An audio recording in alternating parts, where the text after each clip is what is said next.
Vidari tinokuchingamidzai zvekare kune chimwe chirongwa pano paZim Facebook Secrets and Confessions. Tadzoka zvekare nemamwe mamessages. Regidzai tibva tapinda mumamessages edu tadzoka takakubatirai.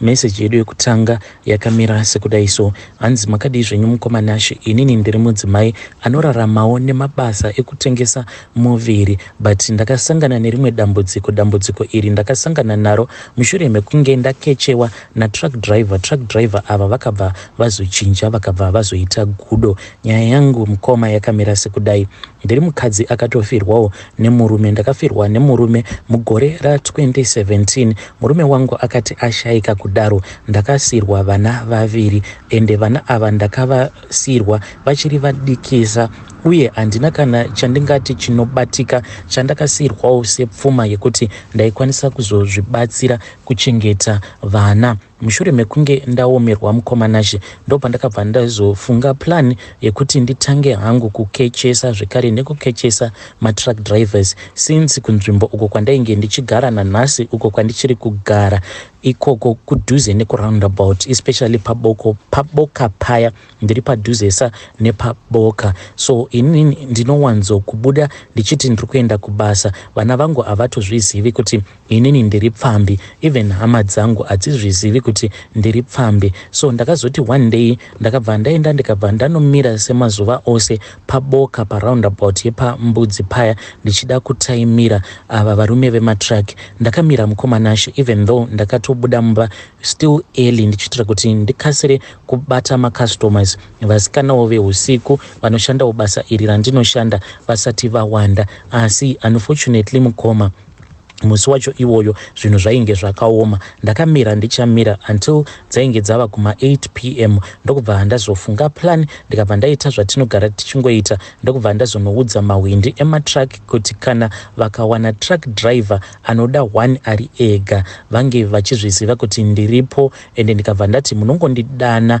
So iri ndo statement rinowanzo kuitwa nemawindi epambudzi, zvichireva kuti kana ari truck driver kana kuti munhu anenge achifamba neprivate car yake ari oga, kana akagara ati anoda mukadzi ari 1 ari ega, zvinenge zvichireva kuti anenge achida mukadzi wekuti ange achizofamba achizvifadza naye mukadzi iyeye. So ndakabva ndazodanwa, it was somewhere kuma9 PM ndokubva ndazobhadhara windi mari dzavo dzatinovabhadhara ma3 US yekunditsvakirawo customer, but ndakabva ndazoona windi uya ava kutaurirana naye mudhara wetrack. Saka handizivi kuti mudhara uyu wetrack akazopa windi uyu mari. Ndakabva ndapinda mutrack driver uya ainge ari wechirudzi wekumalawi, nekuti ndakatonzwa kutoti matauriro acho ainge ari wekumalawi. Iye akabva atotenga energy drink achiti ainge akaneta zvisingaiti. Even mukufamba ndakatombomukumbira kuti kana makanyanyisa kuneta madii mambopaka paside peroad mambozorora, ndokubva azopaka paside peroad akabva azombozorora. Ndopa akakungoita bonde neni, ndikangoti ndopa akaita bonde neni achitaura. So akazoti iye ainge achida kuzonorara muchivhu obva azomuka achipfuurira, inini ainge achida kundisiyamo muchivhu imomo. Akabva ati unfortunately hauna passport. Dai wanga uine passport handiti izvezvi ungadai wandiperekedza kujoni uko, nekuti kujoni uko ndo kwainge kuine load iro raainge achienda kunotakura kujoni. Ndakashamisika because mudhara uyu akabva andipa 50 US yeservice plus mari yetransport yekuzodzoka kuHarare. Akamutsa motikari mukoma ndokubva ataenderera mberi nerwendo rwedu, tikabva tazopfuura toll gate. Takazoti tava kunosvika pa golf club ndakaita sekunge ndainge ndisiri kuona zvakanaka because ndakangopepuka zvezvekuti unongopepukira kuhope. Ndikabva ndanzwa kuti truck iri mafambiro arainge rava kuita zvezvekuti raifamba kuita kunge private car richimhanya mukoma zvekuti ndakavhunduka. Ndakati ndasvinura kudai ndokubva ndaona kuti truck rainge rava kutodhiraivhiwa nechinhu chinenge gudo. Asi mukoma ndakati ndatanga kuridza mhere kudaro, then gudo riya iro rakabva ratanga kuseka richitoratidza kuti rainge richitonakidzwa nekutya kwandainge ndichiita nekuridza mhere kwandainge ndichiita. Ndakatomboti zvimwe kuda rainge risiri gudo dzainge dziri pfungwa dzangu, asi ndakazotoona kutoti zveshuwa murume uyu achinja kuita gudo. Ndakaskrima mukoma, asi panguva iyi painge pasina zvekuita nekuti ndainge ndatongova mutrack imomo negudo riya plus track racho rainge richimhanya too serious mukoma. In about 2 hours tainge tatova muchivhu apa kuti ndinge ndichiudza gudo riya kuti rimise track. Gudo iri rakangoramba rakatenza, ndikabva ndatongozviudza kutoti panapa kuti ndiburuke it was late, asi ndainge ndava kutya plus nekuda mari ndakangoramba ndakagaramo. Ndikati pari zvino handina kana mari, ka3 US kandainge ndabva nako kumba ndo kandainge ndabraiba windi uya mukoma. Takati tasvika muchivhu, tava kuda kusvika muchivhu takasvika pasafe station yekutanga iya tichipinda muchivhu, ndipo parakabva razotanga kuchinja gudo iri kubva kugudo kutanga kutora mutumbi wemunhu. Mukoma nashi takazosara kuzopinda muchivhu ainge atova murume uyo wekuMalawi ainge achidriva kuti ndiburuke it was too late.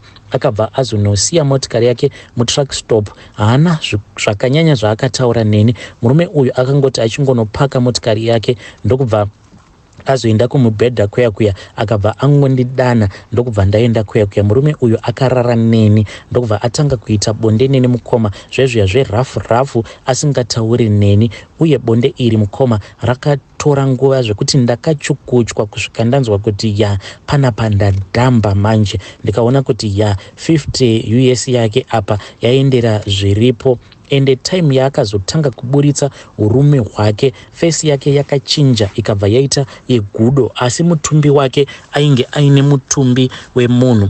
Tapedza takabva tarara kusvika makuseni, then kuma4 akabva ati ainge ava kuda kuenda, ndokubva ndasara muchivhu iye kwava kuenda achienderera mberi nerwendo rwake kubhodha, ndokubva azondisiyira 60 US. Ndakazokwira kombi yainge ichishevedzera Harare, ndokubva ndazodzoka kuno kukumba. Ndichisvika kuno kumukoma ndakabva ndatanga kumonyewa mudumbu mangu, ndokubva ndatanga kunzwa kamwe kamudumbu sviya zvekuti unenge wava kunzwa kuti panapa ndinenge ndikuda kuenda kumaperiods. Saka ndakabva ndamhanya ndikabva ndaenda kutoilet. Ndainge ndakatobata pedi rangu, but chaindinetsa ndechekuti inini ndiri munhu wekuti handiwanzo kuenda kumaperiods ndakasvinura. Ndinowanzo kuti paya kana ndaenda kunorara kana ndikanzwa zvimudumbu izvozvo ndinobva ndatora pedi rangu ndobva ndagara ndaripfeka. Mangwana makuseni ndinotomuka ndiri kumaperiods. This has happened kubva pandakatangawo kutevera, but musi wacho iwoyo mukoma ndakati ndiriko kuchimbuzi ikoko ndikatonzwa kutoti panapa ndava kutojuja ropa kaini. Saka tsvina iyi pandakazoiburitsa mukoma ndakabva ndatarisa nekuda kwekuti ndainge ndichinzwa kumonyewa nemudumbu plus kunzwa zvimudumbu zviya zvekumaperiods, ndokubva ndazoona kuti mukoma nashi mutoilet umu tsvina yandainge ndaita, tsvina iyi yaitoita sekunge inorarama, yaitoswima kuita kunge chiparasite. So ndokubva ndamhanya mukoma ndikabva ndaenda kuchipatara ndakanotritiwa mukoma, but nesi pandakatovaudza kuti ini ndangotanga ndichimonyewa nemudumbu then ndikachaya. Saka pandazochaya ndikaita tsvina yacho yandaita ndaona mvere dzegudo plus tsvina iyi yanga ichiswima irimo muchemba imomo ndisati ndaflasha.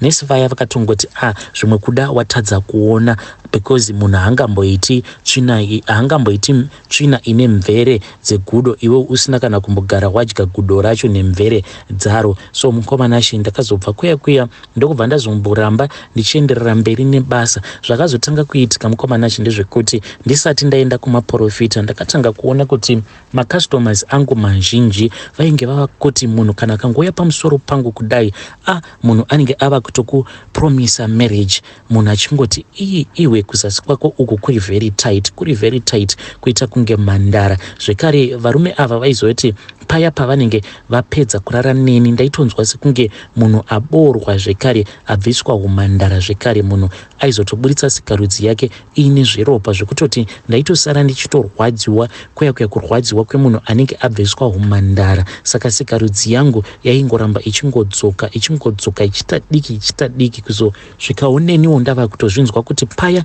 pandinenge ndabva mukuita bonde nemunhurume ndinotonzwa kutoti ndiri kurwadziwa mhani kusasi uku plus pakunogeza apa. Paya pekuti unenge uchisa zvigunwe kuti unyatsokugeza uchikwenenzvera zvigunwe zviviri zvakazosvika pakutadza kupinda zviri zvose. Pari zvino mukoma ndinototambudzika kuti ndinge ndichipinza chigunwe chimwe chete kusikarudzi kwangu mukoma ende chinenge chava kutondirwadza. Saka you can imagine kuti kana kwava kutadza kupinda chigunwe chimwe chete what more sikarudzi yemunhurume. But nekudawo kwenhamo mukoma ndiri kungoramba ndichingokechesa but zvava kurwadza ende varume ava manje ivo vanotorakidza kuti vanotonakidzwa nazvo zviya zvekuti anenge achimanikidza kupinza sikarudzi yake mauri. Kunyange ndikazama kuisa lubhu yakawanda sei asi still pain yacho inenge ichinyanyisa kundirwadza. Ndakabva ndazoti regedzai ndinge ndichimboendawo kumaprofita. Saka ndakaenda kumaprofita then umwe muprofita akabva angonhonga tsono akabva andiudza sezvazviri but iye akabva ati haakwanisi kudziputsa mhiko dzemurume uyu nekuti murume uyu wetrack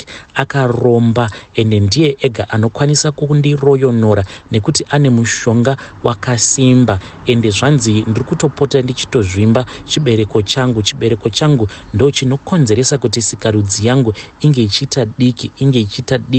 ichiita diki. Saka hanzi kana ndikasadzikinurwa nekukasika hanzi mishonga yake iyi inozopedzisira yandiuraya then gudo rake rinobva razowana ropa richazopiwa ropa rangu kana ndikasakasika kubatsirwa. Zvino ini hepano pane dambudziko ini mukoma murume uyu handina kana kumbogara ndatora manumbers ake nekuti nekundibhohwa kwaainge akandiita ndakabva ndangoti ndichingoburuka mugonyeti rake ndikabva ndangoti zvatovharana plus ndo mutemo wangu iwoyo wekuti handiite up and personal nemacustomers angu. Kana tikangogara tararana zvatovharana, hakuna anofonera umwe, hakuna anozotora mafone numbers eumwe munhu. So mukoma kuwana nguva yekuzokurukura naye murume uyu nekumutya handina kana kuzomboiwana. Kwatova kufa kauku naye mukoma Nashe. Ndosiya here vana vangu vachitambura. Kana kuine vanokwanisa kundibatsira please ndibatsireiwo. Ndatova nenguva mukoma ndichitombodzokerapo paroundabout. Ndinoti ndikadzokera paya ndoramba ndakatarisa matrack awo anenge achipfuura ndichiti zvimwe kuda ndichamuona murume uyu wekuMalawi. Motikari yacho yaanoshandisa gonyeti iroro raainge achidriver musi wacho iwoyo rainge riine musoro wewhite but rainge riri riya rakafana motikari gonyeti raainge achidriver musi wacho iwoyo rainge riine musoro wewhite. Munoona matrack aya anonzi mazalawi aya ndo zvarainge rakaita track racho iroro but riri rewhite. Mukoma Nashe handiziviwo kuti ndingabatsirikana sei, handizivi kuti murume uyu ndingamutsvakawo sei. Kana kuinewo vanomuziva murume uyu kana vachikwanisawo kundipa mafone numbers ake please ndibatsireiwo ndikwanise kudzikinurwa naye murume uyu ndisati ndafa. Hey, vidare ndo message iyo yandakatumidzirwa ichibva kuna vanzvadzi vedu. Hanzi track racho raaidriver rakafanana nematracks aya mazalawi aya maMercedes Benz maPower Star aya ekudhara hanzi iro ndere white. Zvino ungamuwana here driver wacho nekuti hapana kana number plate, hapana kana zita remunhu. Hanzi anongodriver Mercedes Benz gonyeti rekudhara aya ekudhara inoshandiswa nemazalawi. Zvino neinformation yakadai so shuwa murume uyu angawanikwa here but ndo dambudziko ravakafesana naro iroro. Ndakambovabvunza kuti makambozama here umwe muprofita. Hanzi kumba kwandakamboenda koumwe muprofita akazotosvika pakuomerwa ashaya nekamwana kake kadiki kainge karipo pamba pake kainge kachiri kutokambaira. Apo paakazama kuda kundibatsira akabva ati mazviona ka ratova dambudziko iri ramandipinzira mumba. Chimirai ndinge ndichimborwedzana neupenyu hwemwana wangu. Ndichingobvapo ipapo kamwana aka kakabva katanga kutamba. Saka ndava kutya kukuvadzisa vanhu nekuti hanzi mudhara uyu ane mushonga wakashatisisa. Zvakangoma hazvo veduwe. Pakaipa. Regedzai tibva taenda panyaya yedu inotevera. Saka nyaya yedu iyi inotevera, it is a developing story. Ndinokumbirawo kuti kana kuinewo vemutemo vanoshandidzana nawo nevanhu vemutemo kwedu kunoko, kunyika kwedu, kuzimu kunoko, oro maorganizations awa anobatsira vana vechisikana, especially vana vasikana ava vanenge vachibatwa chibharo. Please, can you try to get in touch with me, because ndakataura neumwe mudiwa muteereri nezuro. So muteereri uyu ari kuti hanzi kune umwe mwana ndichavanza makore ake mwana uyu, saka mwana uyu hanzi ari kubatwa chibharo. Akazotosvika pakutoudza vamwe amai vemucommunity kuti ndiri kubatwa chibharo nastepfather. Amai vanozviziva kuti step vari kubata mwana chibharo, but vanovanziridza mwana. Saka madetails akawanda anonetsa kuti tinge tichitaura, nekuti zvimwe kuda tinokwanisa kuzongwadza vanhu ava. Ende munongoziva kuti vamwe vanhu vanozoti kana vakaziva kuti ndisuka apa tiri kutaurwa, ndopaya pekuti vanhu vanobva vazongosarudza kuzviuraya, then vobva vauraya futi nemwana wacho, kana kutongouraya mwana wacho kuitira kuti secret iyi isazobuda. But ndo nyaya yacho iyoyo yekuti mwanasikana uyu ari kubatwa chibharo. Saka kana muchizivawo vanhu vanoshandidzana ne-social services kana kuti vanoshandidzana nemapurisa emuno muZimbabwe, kana muri in that department rekuti munodhilawo nemacases awa iwawawa rape, please come to my inbox, then tobva tataura. Ende nhamba dzababa vacho ndakadzipiwa, nhamba dzababa vemwana uyu ari kubatwa chibharo.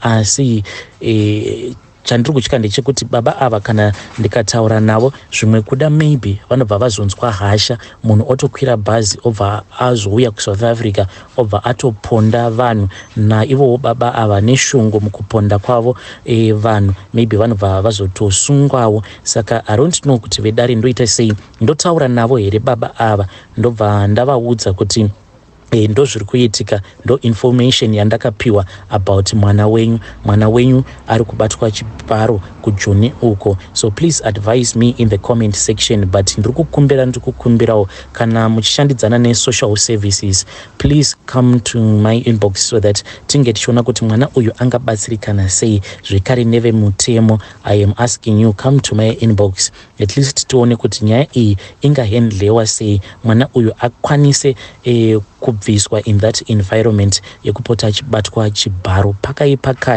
hanzi vanhu ava vari vaviri vanoita sekunge vanoita zvemishonga. Saka hii panotyisa, zvimwe kuda mwana uyu anenge achitoshandiswa futi pamhiko dzacho idzodzo. But hey, pakaipa. So please tell me what you think in the comment section.